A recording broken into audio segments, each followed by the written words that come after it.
बिस्मिल्लाहिर्रहमानिर्रहीम। अस्सलाम वालेकुम मेरे प्यारे दोस्तों, उम्मीद करती हूँ कि आप सब खैरियत से होंगे। आज हम आपको यहूदी धर्म के बारे में कुछ ऐसी बातें बताने वाले हैं कि जिसको सुन के आप और हम नहीं, दुनिया के तमाम मुसलमान हैरान और परेशान हो जाएंगे और कुछ सोचने पे मजबूर हो जाएंगे।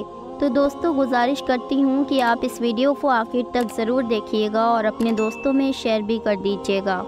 दोस्तों, यहूदी यानी कि बनी इसराइल कौम, ये नबियों की औलादें हैं। ये वो कौम है जिसको अल्लाह ताला ने तमाम जहान वालों पर फजीलत दी थी, मगर इन्होंने बार बार अल्लाह ताला की नाफरमानियाँ की, नबियों का कत्ल किया और अल्लाह के हुक्म को तोड़ा, अल्लाह के दीन में फ़िरके बनाए, बातिल से याराना किया और हक परस्तों की मुखालिफत की। दोस्तों, ये एक दूसरों को गुनाहों से नहीं रोकते थे।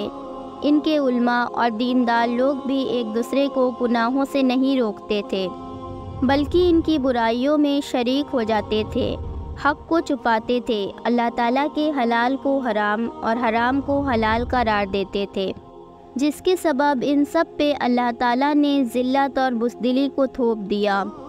फिर अल्लाह ताला ने उन पे तरह तरह के आज़ाब नाजिल किए, दूसरी कौमों से उनका कत्ले आम भी करवाया और उनको टुकड़ों टुकड़ों में बांट दिया। 72 फ़िरक़ों में बटे हुए यहूदी तकरीबन 2000 साल की ग़ुलामी और ज़िल्लत की ज़िंदगी गुजारते हुए ये कौम मुआशरे में लानती बन चुकी थी। हर कोई उनसे नफ़रत करता था, उन्हें अपने शहरों से दरबदर कर देता था। मुल्कों से ज़लील और रुस्वा कौम सन 1896 में एक जगह पर इकट्ठा। फिर उन्होंने उस तसव्वुर के मुताबिक आगे बढ़ने का इरादा किया जो उनकी मजहबी किताबों में दर्ज था कि तुम्हारा मसीहा आएगा और तुम यरूशलेम से पूरी दुनिया पर हुकूमत करोगे। दोस्तों, उन्होंने उसके बाद आइंदा आने वाले सालों के लिए एक गाइडलाइन तैयार की, जिसे वो protocol of the elder of Zion कहते हैं। इस गाइडलाइन के मुताबिक यहूदी चाहे दुनिया के किसी भी मुल्क के शहरी हों, पर उनकी वफ़ादारी एक ही मरकज़ के इर्द गिर्द रहेगी और वो मरकज़ यहूदियों का अपनी आबाई रियासत यानी नेटिव लैंड होगी। इस नज़रिए के मुताबिक दुनिया के तमाम यहूदी यूनाइट होने लगे। दोस्तों, उस वक्त फ़िलिस्तीन खिलाफत उस्मानिया यानी ऑटोमन एम्पायर के अंदर था, लिहाजा यहूदियों ने खलीफा अब्दुल हमीद से फ़िलिस्तीन में बसने की इजाज़त मांगी, मगर खलीफा ने उन्हें इजाज़त नहीं दी। फिर यहूदियों ने जर्मनी को इंटरफेयर करने के लिए कहा, पर जर्मनियों ने भी उनकी ख्वाहिश पूरी नहीं की। फिर यहूदियों ने इस काम के लिए ब्रिटेन का इस्तेमाल किया, क्योंकि जर्मनी यहूदियों का एक ज़माने तक गट रहा है और वहाँ का इकोनॉमिकल सिस्टम यहूदी चला रहे थे, यानी जर्मनी का जो इकोनॉमिकल सिस्टम है उसको कंट्रोल यहूदी कौम कर रही थी। बड़े बड़े ओहदों पर यहूदी थे, इसीलिए ब्रिटेन को राज़ी करने के लिए ब्रिटेन के दुश्मन जर्मनी को यहूदियों ने माली तौर पे कमज़ोर किया, क्योंकि यहूदी जर्मनी में रहते थे और बहुत ही माली तौर पे तगड़े थे। उन्होंने ब्रिटेन के दुश्मन यानी जर्मनी को माली तौर पर कमज़ोर किया और फ़ौज के राज ब्रिटेन को बताने लगे, जिसकी वजह से जर्मनी ताकतवर होने के बावजूद भी जर्मनी की हार हो गई। इसी वजह से हिटलर ने चिढ़कर यहूदियों का कत्ल कर दिया। दोस्तों, उसके बाद 9 नवंबर सन 1914 को पहली दफ़ा ब्रिटिश कैबिनेट में national home for the Jewish people in Palestine और उसके 4 दिन बाद ब्रिटेन ने खिलाफत उस्मानिया के खिलाफ जंग का ऐलान कर दिया। 2 महीने के बाद 21 जनवरी सन 1915 में द फ्यूचर ऑफ पैलेस्टाइन पर एक मेमोरेंडम पेश किया गया।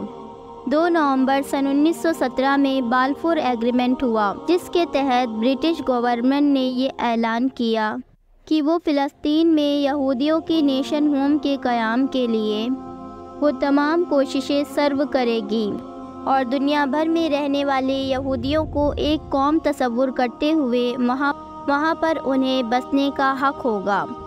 इस तरह से उन्होंने बेल्फोर डिक्लेरेशन के ज़रिए पूरी दुनिया की हुकूमतों से ये बात मनवा ली।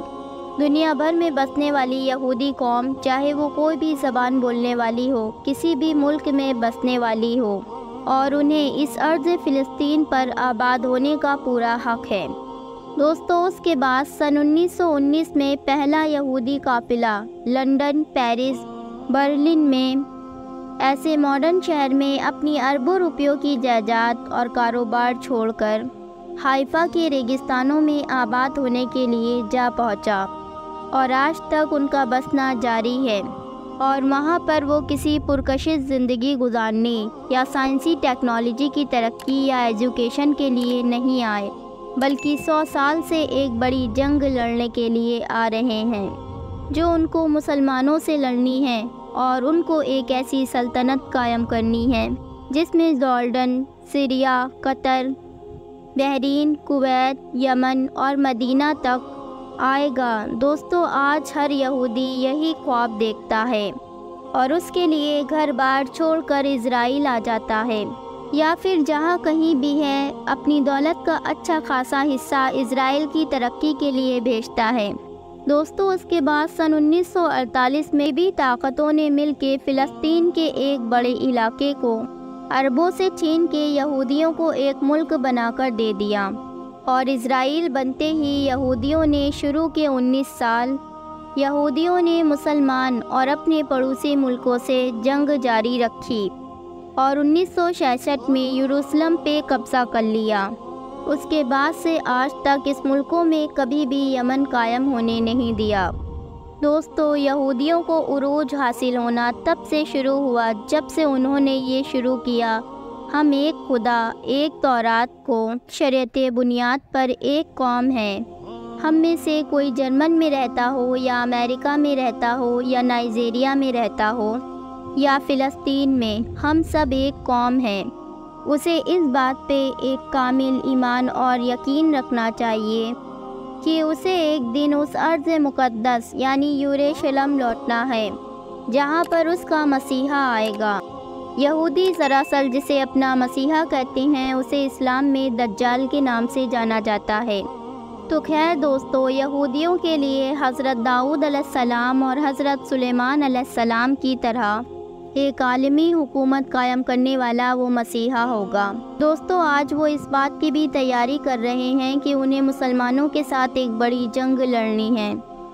ये तसव्वुर तब से उनके दिलो दिमाग में दाखिल हुआ है और बाहैसियत कौम इस पर उन्होंने काम करना भी शुरू कर दिया है। उसके बाद उनकी तरक्की की रफ्तार नाकाबिल यकीन हद तक के तेज़ हो गई है। इस तरह आलमी सहूलियत और यूनिटी की ताकत का अंदाज़ा कर सकते हैं। इस तरह एक नज़रिए ने दुनिया के दर बदर रहने वाले यहूदियों को अपना आबाई वतन लौटा दिया, और ये दुनिया के इतिहास का पहला नज़रिया था जो कामयाब हुआ। दोस्तों, सबसे पहले ये नज़रिया हमारे नबी करीम सल्लल्लाहु अलैहि वसल्लम ने मदीना की रियासत बुनियाद रखते हुए पेश किया गया। तमाम मुसलमान आपस में भाई भाई हैं और वो इस्लाम की बुनियाद पे आपस में एक कौम है। और फिर दुनिया ने देखा कि इस एक नज़रिए ने उस वक्त की सुपर पावर केसर को किस तरह से मात दी। और फिर रसूलुल्लाह सल्लल्लाहु अलैहि वसल्लम ने आखिरी खुतबे में भी यही इरशाद फरमाया, किसी अरबी को अजमी पर, किसी काले को किसी गोरे पर कोई फजीलत नहीं है। दोस्तों, अब अल्लाह ताला का हुक्म भी जान लीजिए।